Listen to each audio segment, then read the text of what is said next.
நற்றிணை, குறுந்தொகை, ஐங்குறுநூறு பதிப்பு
அம்மையப்பா, இன்னும் என்னை எங்கு கொண்டு போய் நிறுத்தப் போகின்றாயப்பா?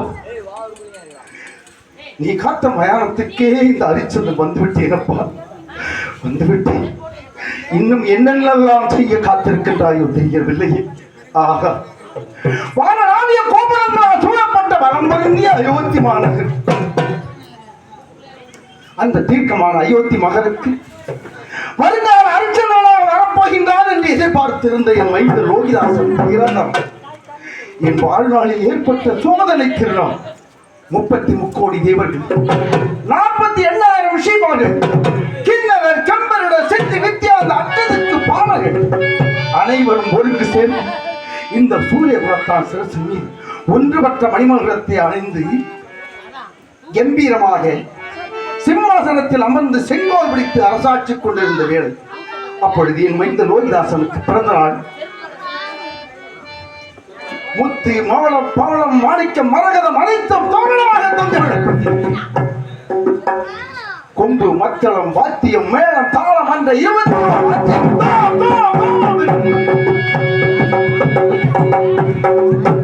கங்கை, யமுனா, கோதாவரி, தமதி என்று சொல்லக்கூடிய புண்ணிய நதிகளிலிருந்து தீர்த்தங்களை கொண்டு வந்து என் மைந்தனுக்கு மஞ்சள் நீர் ஆட்டி அவனுக்கு பிறந்த நாள் விழா எடுத்திருந்து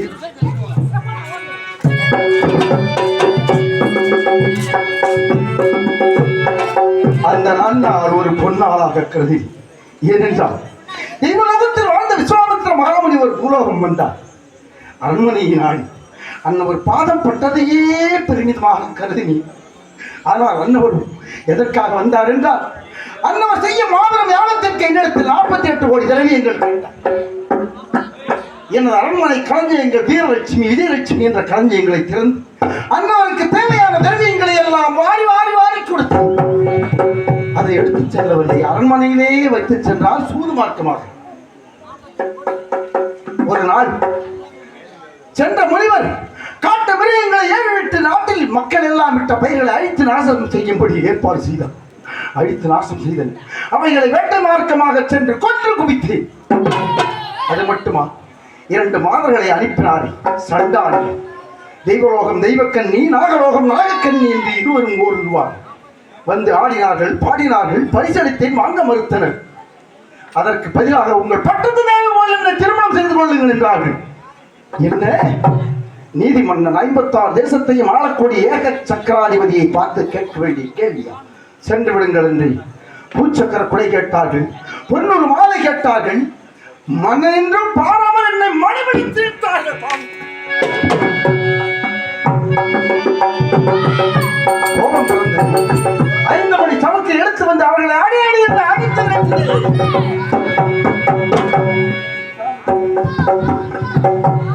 என்ற குற்றத்திற்காக என்னை எவ்வளவெல்லாம் சித்திரவதை செய்தார் தெரியுமா? நான் எப்படிப்பட்டவன் தெரியுமா? அண்ணனுக்கு தெரியாது. ஏன் தெரியாது? நன்றாக தெரியும். ஹரிச்சந்திரன் நான் எப்படி ஆட்சி செய்து கொண்டிருந்தேன் தெரியுமா? 21 அமைச்சர்கள் பிழை சூழ அயோத்தியாபுரியில் சிம்மாசனத்தில் அமர்ந்து செங்கோல் பிடித்திருந்தேன். அரண்மனை வருகின்றேன் என்றால்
ஆட்சி செய்து கொண்டிருந்த காலை ஒரு நாள் விஸ்வாமித்திர மகாமுனிவர் வந்தார்.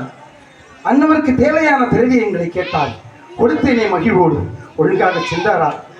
அந்த மாதங்களை எல்லாம் விரட்டி அடித்தேன். அவர்களை 5 மணி சமக்கால் அடித்து விரட்டினேன் என்ற குற்றத்திற்காக சிம்மாசனத்தில் அமர்ந்திருந்தேன். மணிமகுடத்தோடு நவரத்தினங்களும் பதிக்கப்பட்டிருந்த மணிமகுடத்தை விஸ்வாமித்திர மகாமுனிவர் அங்கிருந்து வந்த மாத்திரத்தை ஓடோடி வந்து என் சிரசின் மேல் இருக்கும் மணிமகுடத்தை ஓங்கி உடைத்தார். சுவாமி,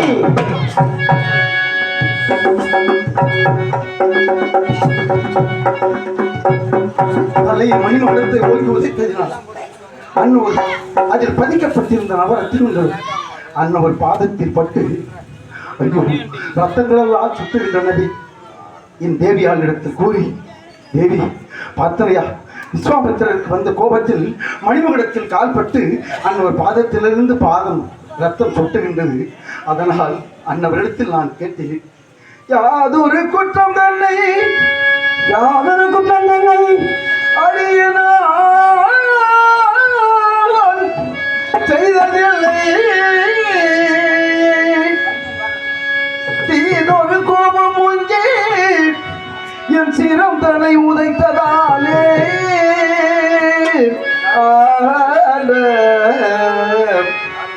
ஐயா ஐயா ஐயனே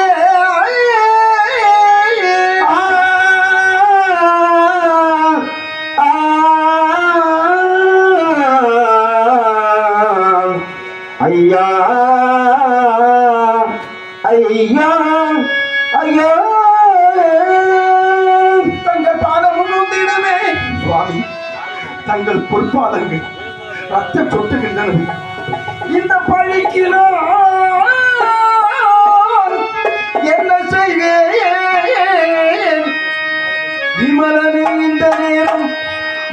பொறுத்தர வேண்டும் ஐயா. ஐயனே ஐயனே ஐயனே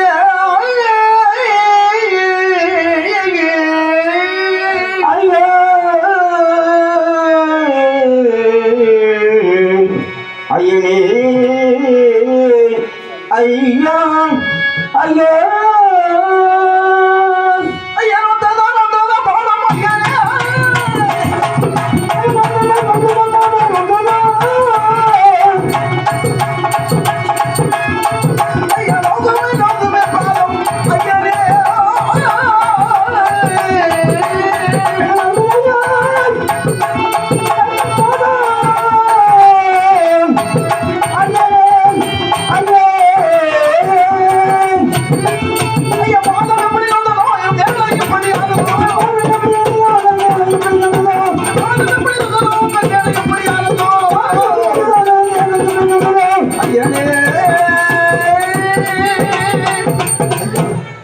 தங்கள் பாதத்தை பிடித்து விடுகின்றோம் என்று அவன் ஒரு பாதத்தை நானும் என் அன்பு மனையாலும் மைந்தன் பிடித்து விட்டோம்.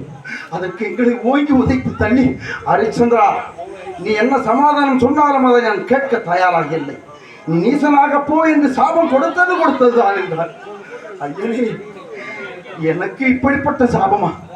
சாபத்தை நிவர்த்தி செய்து விடுங்கள், ஏதாவது உபாயம் இருந்தால் கூறுங்கள் என்று அதற்கு உபாயம் தெரிவித்தார். என்ன தெரியுமா? அந்த மாதங்களை உன் பட்டத்து தேவி போல் வைத்து திருமணம் செய்து கொள்ள வேண்டும், சம்மதமா என்றார்.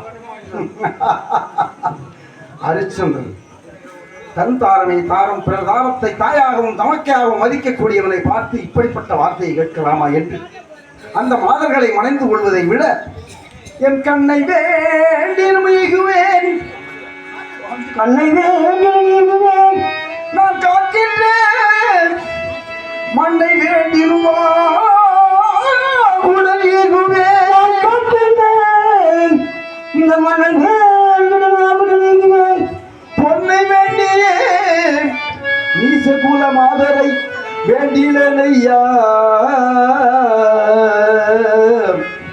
ஐயனே ஐயனே ஐயனே ஐயா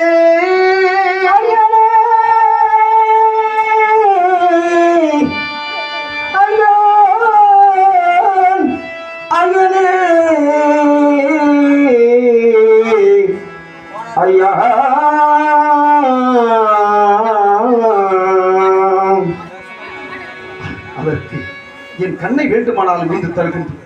நான் காக்கின்ற இந்த மண் அயோத்தியாபுரி 56 தேசத்தையும் உங்களை போன்ற ஒரு முனிவருக்கு தட்டம் செய்து கொடுத்தாலும் கொடுப்பேனே தவிர அந்த மாதர்களை மணந்து கொள்ள மாட்டேன்.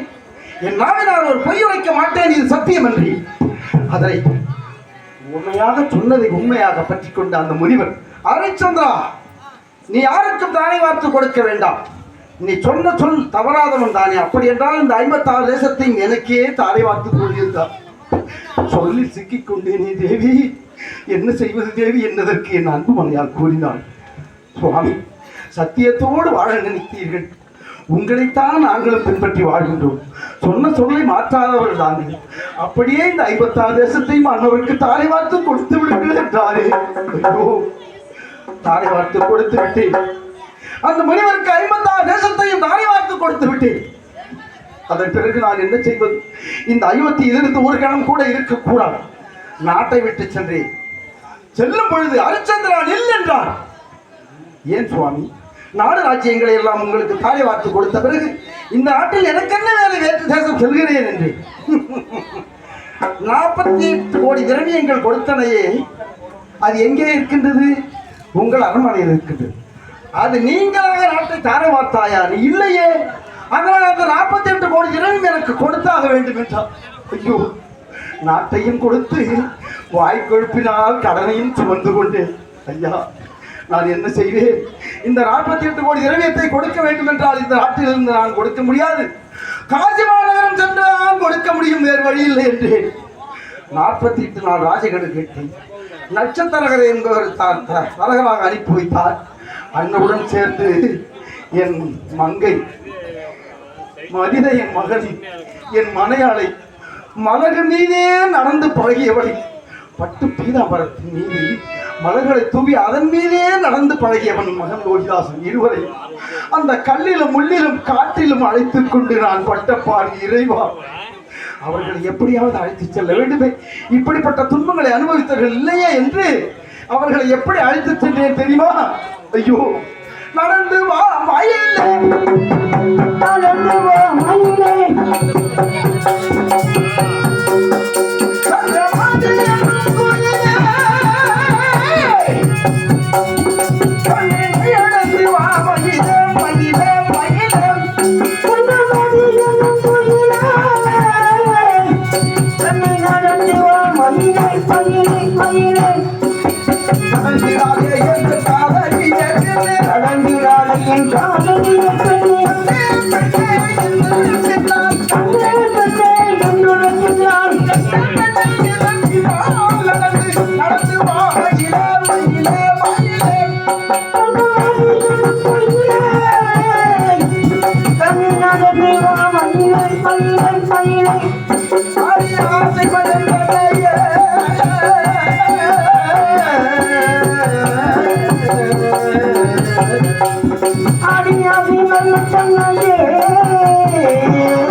என் மனைவியை வைத்ததையும் ஆசையாக பேசி அன்பாக அழைத்து அவர்களை அழைத்துக் கொண்டே சென்று கொண்டிருந்தேன்.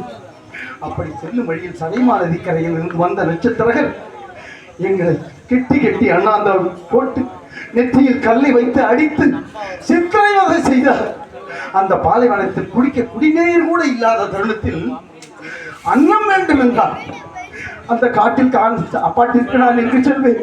என் மனையாளின் பதிவிரதா தன்மையால் அங்கம் வரவழைத்து அன்னவருக்கு பசியார கொடுத்தோம். அந்த பாவத்திற்கு அப்படிப்பட்ட புண்ணியம் செய்ததற்கு நட்சத்திரர்கள் நான் உன்னவன் காஜமாநகரம் வரை வர வேண்டும் என்றால் எனக்கு தரகு சம்பளமாக 16,000 பொற்காசுகள் தர வேண்டும் என்றார்.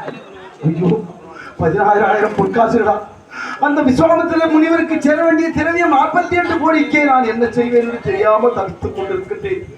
இந்த நிலையில் நீங்கள் தரகு சம்பளம் 16,000 பொன் கேட்கின்றீர்களே என்பதற்கு கொடுத்தால் வருவேன், இல்லை என்றால் இல்லை என்றார்.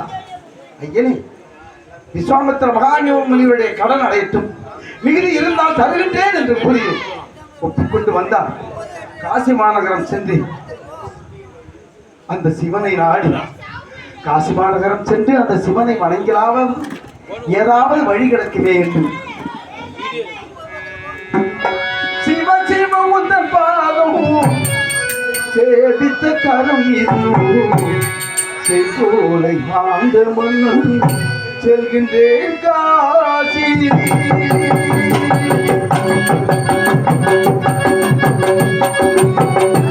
சிவ சிவ உந்தன் பாதம் சேவித்த கரம் இதுவோ செங்கோலை ஆந்த மன்னன் செல்கின்றேன் காசி.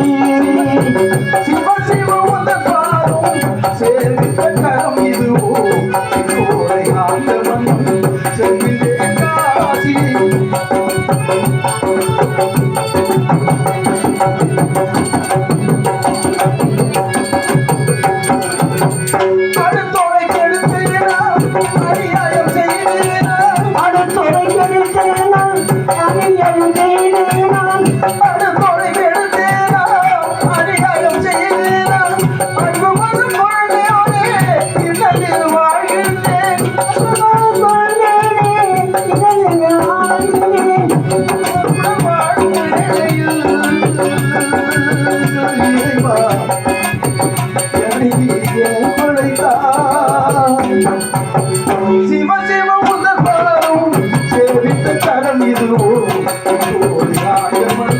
சொல்கின்றேன் காசி.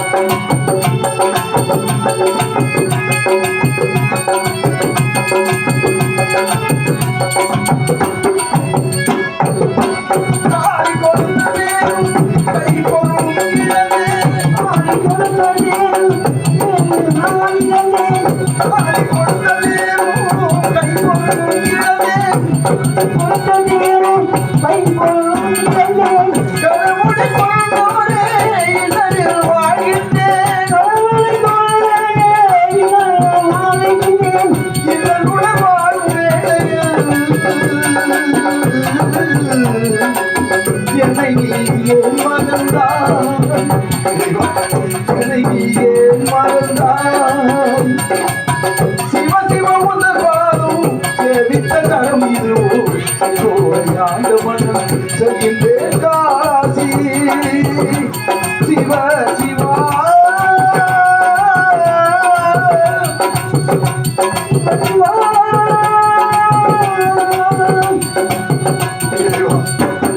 சிவ சிவா செங்கோல் பிடித்து அரசாட்சி செய்த மன்னன் காசியை தேடி சென்று கொண்டிருக்கின்றேன். கருணை காட்டப்பா. 48 நாட்கள் கடனோடு வந்திருக்கின்றேன். 48 கோடி திரவியத்தை பெறுவதற்காக, முனிவருக்காக கொடுப்பதற்காக என்று கூறி அங்கு சென்று நான் என் அன்பு மனையாளும் கண்களில் முதலில் தோன்றியது அந்த மங்கையின் காட்சி. காசி விசாலாட்சி அம்மனை கண்டோம் முதலில். ஆகா, இன்பமாக இருக்கின்றதே கண்மணி. அந்த விசாலாட்சி அம்மையின் அழகை பார்த்தானாயா? அந்த மங்கையை பார், இந்த காசியை ஆகின்ற மங்கையை பார், என்ன வினோதம், மங்கையை பார், என்ன வினோதம்.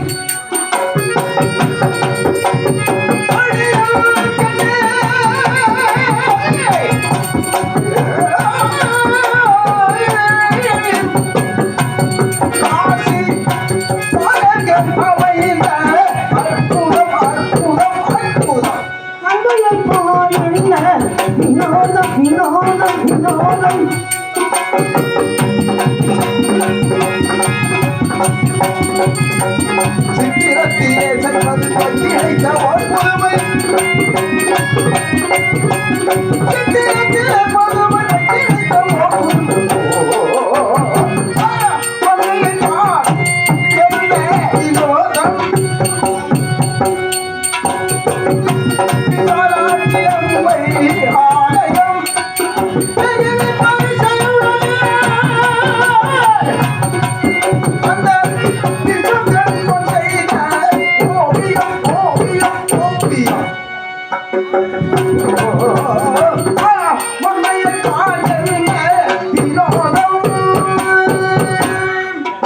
தேவி பார்த்தனையா? அந்த மங்கையை விசாலாட்சி அம்மை எவ்வளவு அழகாக இருக்கின்றது என்று அதை வணங்கிவிட்டோம். கங்கையில் நீராடினோம்.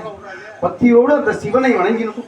வணங்கிவிட்டு இந்த காசி மாநகரம் 4448 வீதிகள் என்பார்கள். அதில் ஏதோ சில வீதிகளை சுற்றி பார்த்துவிட்டு நாம் வந்த வேலையை கவனிப்போம் என்று அப்படியே அனைத்தையும் சுற்றி காட்டினேன். கண்குளிர பார்த்தோம். அன்னவர் கொடுத்த கெடு ஒரு நாளே பாக்கி இருக்கும் நிலை. 47 நாட்கள் நடந்து முடிந்தனவே கண்மணி. என்ன செய்வேன் என்று தெரியவில்லையே. இருப்பினும் இந்த காசி விஸ்வநாதன் கண்டவுடன் எனக்கு ஒரு உபாயம் கிடைத்து விட்டது என்று. என்ன சுவாமி, என்ன உபாயம் கிடைத்து விட்டீர்கள்? இன்னும் ஒரு நாளே பாக்கி இருக்கும் நிலையில் இந்த காசி மாநகரத்தில் யாரிடமாவது சென்று இந்த சரீரத்தை அடிமை செய்து அன்னவருக்கு சேர வேண்டிய திரவியத்தை கொடுத்து விடலாம் என்று நினைக்கின்றேன் கண்ணே என்று. அதற்கு என் அன்பு மனையால் கத்தி கதறி புலம்பி அழுது துடித்து போனான். சுவாமி, உங்கள் கஷ்டத்தில் உங்களுக்கு மட்டுமே பங்குள்ளதாகவே பேசுகின்றீர்களே, எனக்கு பங்கில்லையா? நீங்கள் மாலையிட்ட நான் ஒரு பெண் அல்லவா, மனையாள் அல்லவா? எனக்கும் பங்கு இருக்கின்றது. அதனால் எனக்கும் அந்த சிவன் ஒரு உபாயத்தை கூறினார் என்றார். என்ன உபாயம் அது? கையில் வெண்ணெயை வைத்துக் கொண்டு நெய்க்கு அலைகின்றீர்கள். என்னை இந்த காசி மாநகரத்தில் யாரிடமாவது இருக்க செய்துவிட்டு அன்னவருக்கு சேர வேண்டிய திரவியத்தை கொடுத்து விடலாமே என்றால், ஐயோ, இது எப்படிப்பட்டது? இப்படிப்பட்டதை யார் உலகில் ஏற்றுக்கொள்வார்? ஹரிச்சந்திரன் பெற்ற கடனுக்காக தன் மனையாளை விற்றான் என்று பூப்பொலையில் கூற மாட்டார்கள். நான் என்ன செய்வேன் கண்மணி, இருதயமே வெடித்துவிடும் போல இருக்கின்றது என்று. அதற்கு அன்னவர் தெரிவித்தார். மந்திரி போல அறிவுரை, சுவாமி, நான் ஒரு பெண் பிள்ளை. மைந்தனை வைத்துக் கொண்டு நீங்கள் யாரிடமாவது அடிமையாகிவிட்டால் எங்களை உங்களால் காண முடியாது, எங்களுக்கு ஆதரவு கூட சொல்ல முடியாது. அப்படிப்பட்ட நிலையில் முதலில் நான் ஒரு பெண், என்னை யாரிடமாவது அடைக்கலம் கொடுத்து விட்டால் எங்கள் வாழும் நிலைக்கு நீங்கள் ஆண் பிள்ளை எங்கு வேண்டுமானால் படித்துக் கொள்ளலாம் என்றார். ஆகா, அழகிய அறிவு! நான் அடிமையாகி ஒரு பெண்ணை நடுவியில் விட்டு விடுவதா? அவள் நிலை என்ன ஆகும் என்றெண்ணி அண்ணவள் சொன்னது போலவே செய்தேன். எப்படி தெரியுமா? வீதி வீதியாக சென்று நிலை கூறி வந்தேன். நான் மனைவி மைந்தனை காய்கறிகளை தலையில் வைத்துக் கொண்டு காய்கறியோ காய்கறி என்று விற்பார்களே, அது போல விற்றே. இது உலகம் அறியாத புதுமை அல்லவா? இறைவா, உலகம் அறியாத புதுமை, உடல் பொருளாவியை கடனுக்கு விற்பது. உலகம் அறியாத புதுமை, உலகம் அறியாத புதுமை, உடல் பொருளாவியை கடனுக்கு விற்பது. உலகம் அறியாத புதுமை, இந்த உலகம் அறியாத புதுமை.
தன்மானம் என்னாலும் தன்மானம் என்று பெண்மானம் காக்கவே இறந்தவர்களோ அரசரும் விதியும் முன்னாலே அமைதியை இழப்பார் உள்வினையாலே அரசரும் விதியும் முன்னாலே அமைதியை இழப்பார் உள்வினையாலே அன்னே அனுபவம்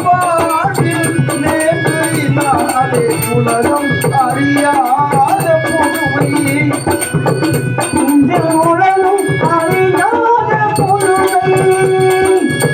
கடுமையா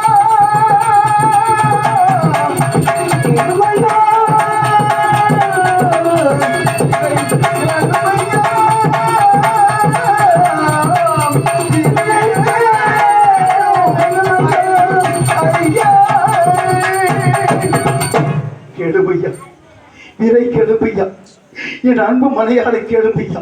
தாய்மார்களே, பெரியோர்களே, ஒரு நாளை பாக்கி இருக்கும் நிலையில் நான் எப்படி கடனை அடைப்பேன்?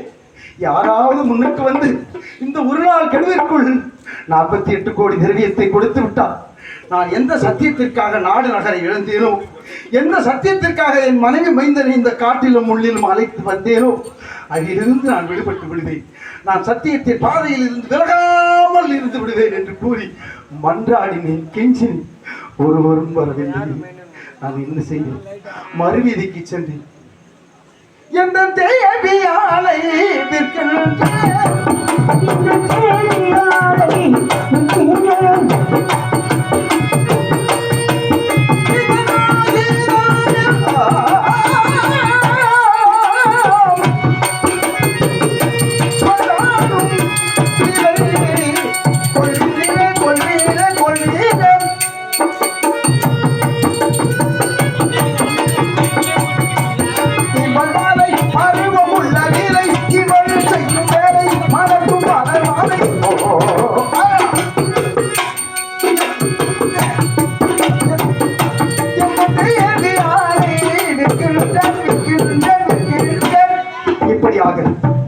வீதி வீதியாக சென்று என் அன்பு மனையாளை விலை கூறி வந்தேன். அதன் பலனாக அந்த காசி மாநகரத்தில் கங்கை மாநகர் சூழுகின்ற காசி மாநகரத்தில் காலகண்டை என்ற தனவந்தன் ஒருவன், ஹரிச்சந்திரா, உன்னை பார்த்தால் மிகவும் எனக்கு மன வருத்தமாக இருக்கின்றது. உன் அன்பு மலையாளை நான் வாங்கிக் கொள்கின்றேன். எவ்வளவு திரவியம் என்றால் 48 கோடி திரவியம் அந்த முனிவருக்கு நான் கொடுக்க வேண்டும் சுவாமி என்று. அப்படியே நான் கொடுத்து விடுகின்றேன். உன் அன்பு மலையாளை என்ன வேலைகள் எல்லாம் செய்வாள், அனைத்து வேலையும் செய்வாள். என் மனையாள் என்ன வேலை செய்வாள் தெரியுமா? வேண்டிய வேலை செய்வாள். என் மனையாள் வேண்டிய வேலை செய்வாள். விதவிதமாய் பூந்தொடுப்பாள், விதவிதமாய் பூந்தொடுப்பாள். அன்றிடும் பிராமணர்க்கு அடப்பமும் கட்டி வைப்பாள். ஐயா ஐயனே ஐயா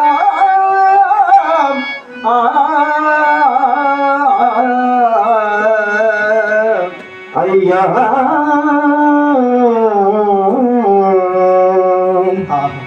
அற்புதம். இப்படியாக வேண்டிய வேலைகளை செய்வார். நீங்கள் என்ன வேலையை கால்களால் காண்பிக்கின்றீர்களோ அதை கரத்தால் செய்து முடிப்பாள். மலர் தொடுப்பாள், மலர்ச்சரம் பூச்சரம் தொடுப்பாள். ஐயருக்கு அடப்பம் கட்டி வைப்பாள். என்னென்ன வேலை சொல்கிறீர்களோ அவைகளையெல்லாம் செய்து முடிப்பாள். பொதுவாக மொத்தத்தில் உங்கள் வீட்டிற்கு ஒரு மகாலட்சுமி வந்தது போலவே இருக்கும் சுவாமி, விலை கொள்ளுங்கள் என்று அந்த ராமனின் விலை கொண்டு என்னை சத்தியத்தின் பாதையில் இருந்து காத்தான். அன்று முதலில் அன்பு மனையாளை பிரிந்து எங்கு இருக்கின்றார்களோ, என்ன செய்கின்றார்களோ, எப்படியெல்லாம் இருக்கின்றார்களோ என்று நான் பதறி துடித்து புலம்பி அழுகாத நாளில்லை, துன்பப்பட்டேன். அந்த நேரத்தில் நட்சத்திரங்கள் அங்கிருந்து ஓடி வந்தார். என்ன செய்வேன்? ஓடி வந்தவர் என்னை பிடித்து அலங்குவல படித்து கீழே தள்ளி உதைத்து மெரித்து, ஐயோ, மீண்டும் கிட்டியை கட்டினார். அண்ணாந்தால் கூட்டினார். நெற்றியில் கல்லை வைத்தார். ஐயா பெண்ணே, பிள்ளையும் வெற்றி கொண்டீரே,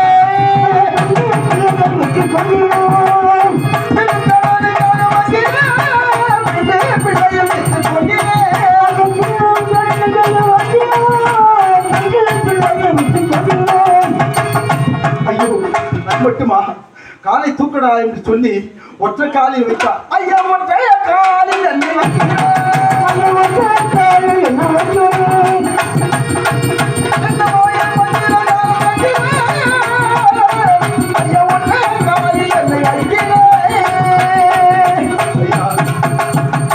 அங்கிருந்து வந்தவர், என் மனைவி மைந்தனை விற்றுக் கொண்டீர்கள்.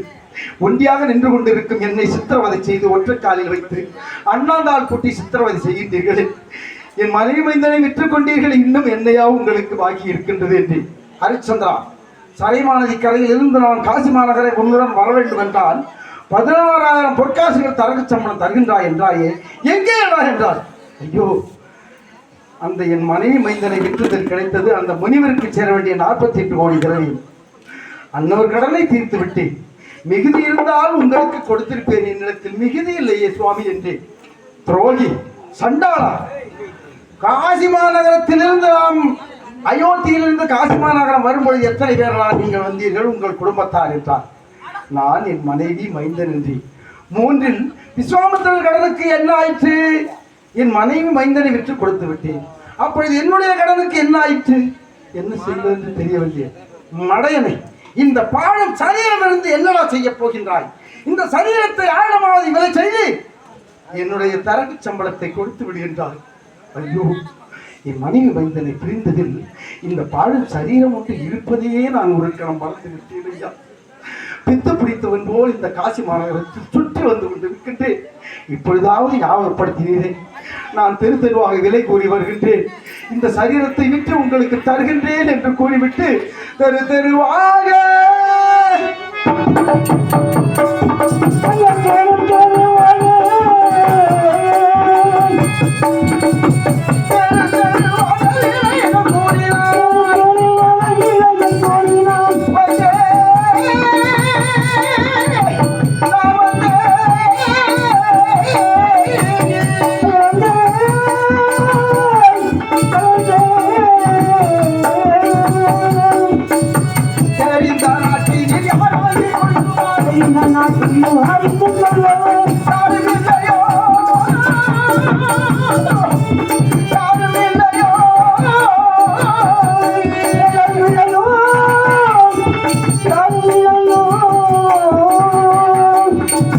இப்படியாக என் கிளை குடி வந்து ஒருவர் கூட வாங்க முன்வரவில்லை.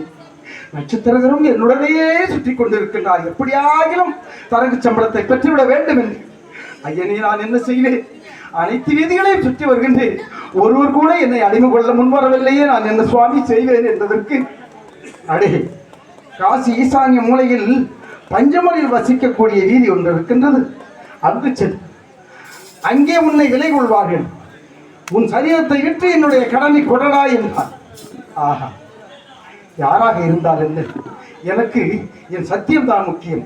அதற்காக எந்த நிலைக்கு வேண்டுமானாலும் நாம் போக தயார் என்று பஞ்சமரானாலும் படைத்தவர்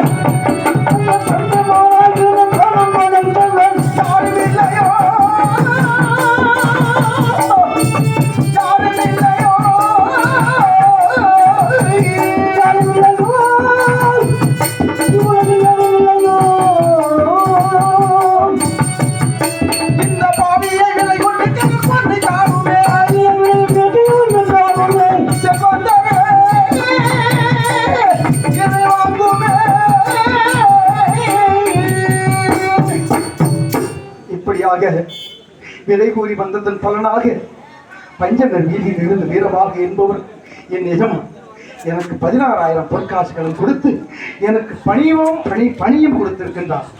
கன்றிருக்க வேண்டும், கைகால் பிடிக்க வேண்டும், கல்குடம் சுமக்க வேண்டும்.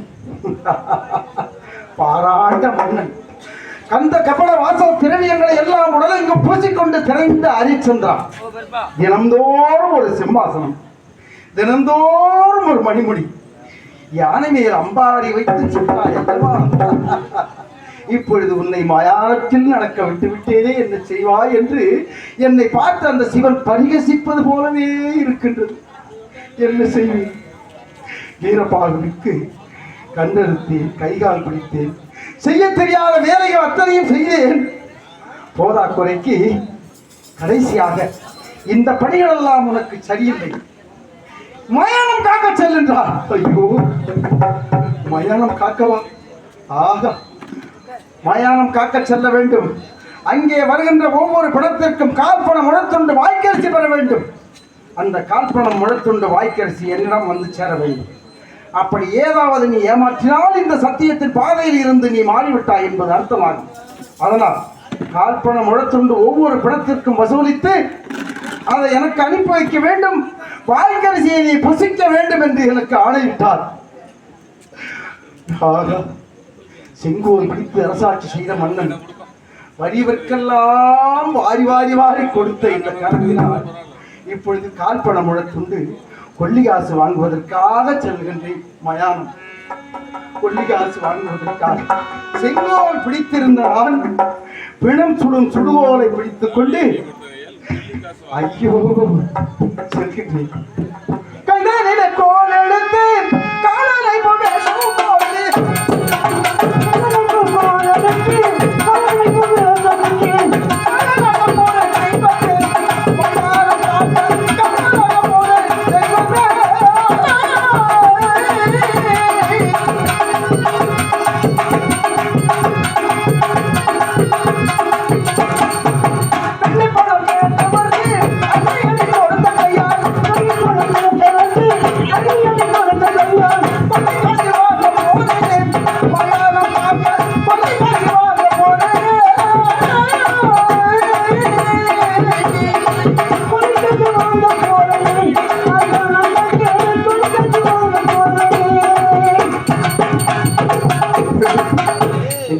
உத்தரவுபடி கைதெழுதி சுடுகோலை பிடித்துக் கொண்டு மயானத்துக்கு செல்கின்றேன்.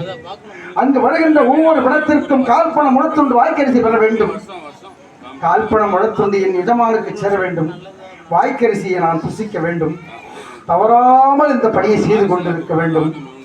இதற்காக செல்கின்றேன், போகின்றேன் மயானம்.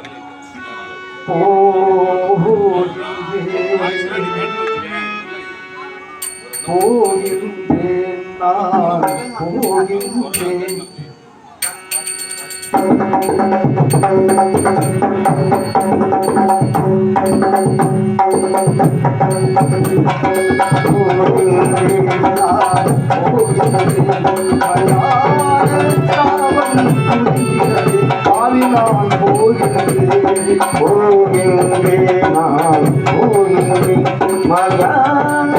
காவல் பொருகினமே கவினான்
காவல் பொருகிடமே கவினான்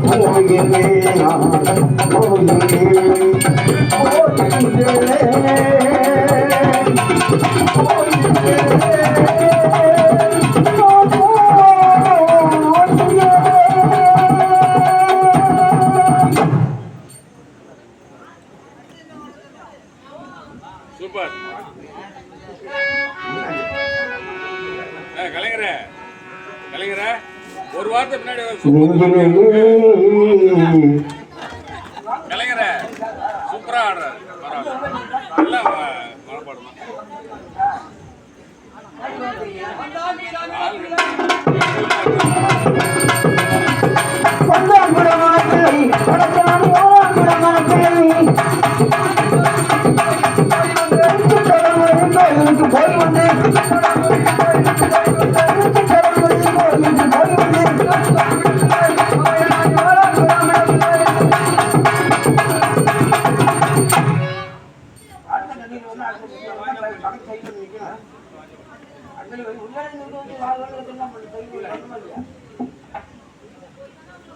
நான் வந்துட்டேன். அடுத்தது வந்து கருப்பாய் மாவா இருக்கான். ஆமா அவனை கூப்பிடும். ஏ கருப்பாய் மாவா, நான் தான் கருப்பாய் மாவா. வாடா வாடா வாடா வாடா வாடா. ஆமா சுருணி வந்திருக்கான், சேஷ் வந்திருக்கான், சுப்புடு வந்திருக்கான். அடுத்தது இப்போ கல்பாய் மாவு வரணும். வந்தான் பிராமண. ஆமா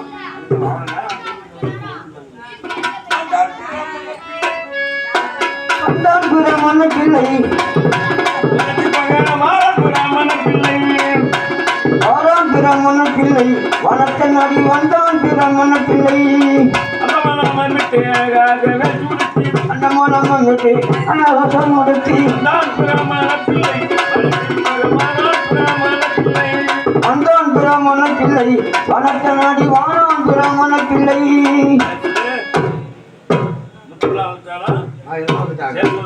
எல்லாம் வந்துட்டான்.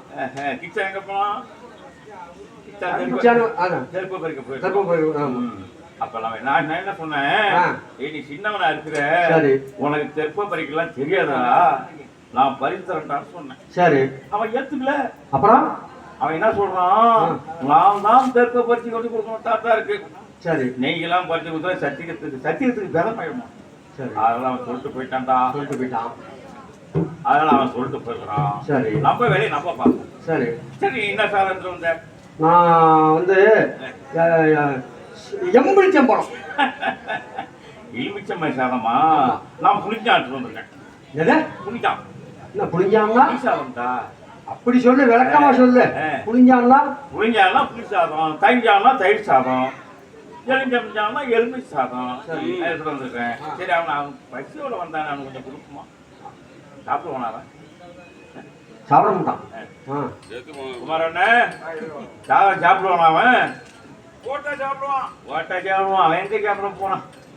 சரி இருக்கட்டும். நம்ம ஒண்ணு போட்டா சாப்பிடுவான், இல்லன்னா மனசு வச்சா கிடைச்சா சாப்பிடுவான். மனசு வச்சா தான் சாப்பிடலாம், ஆமா இல்லைன்னா சாப்பிட முடியாது. ஆமா. சரி இருந்தாலும் நம்ம வந்து எல்லாத்தையும் விட உங்க ஏற்பாடு சரியா இருந்தா அவன் தான் இல்ல நாடக பார்த்து எல்லாருமே சாப்பிடுவான். என்ன ஏற்பாடு? அவர் மனசு ஏற்பாடு மட்டும் சரியா இருக்கணும். சரி. கொஞ்சம் சொனங்கினாருன்னு வச்சுக்க, சரி. பத்த போட்ட மாதிரி போட்டுருவாரு. அப்படியா? அனுபவம் இருக்கு. அனுபவம் இருக்கா? சரி அவன் வடக்கு தேசிக்கு போயிருக்கிறான். வந்தானா வழியான்னு பார்ப்போம், தூக்கிட்டு பார்ப்போம்.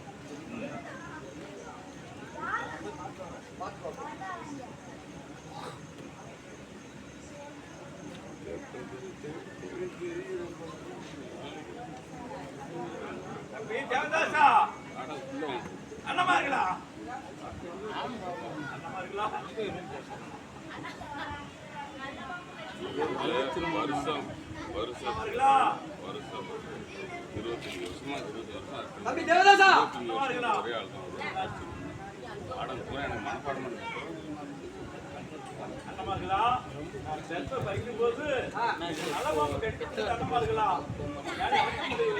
அம்மாவோட செட்டு செய்தி சொல்லி கொடுங்க.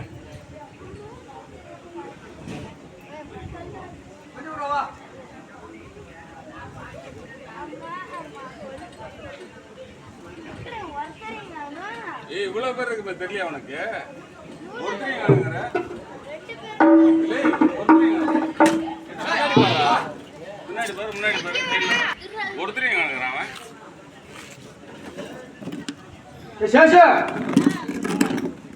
என்ன பண்ணிட்டு இருக்காங்க?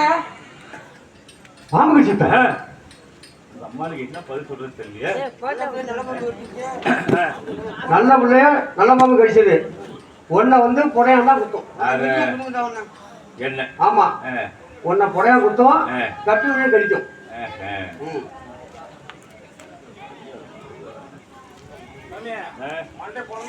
போல போல போலாம் அப்படி சொன்னதான்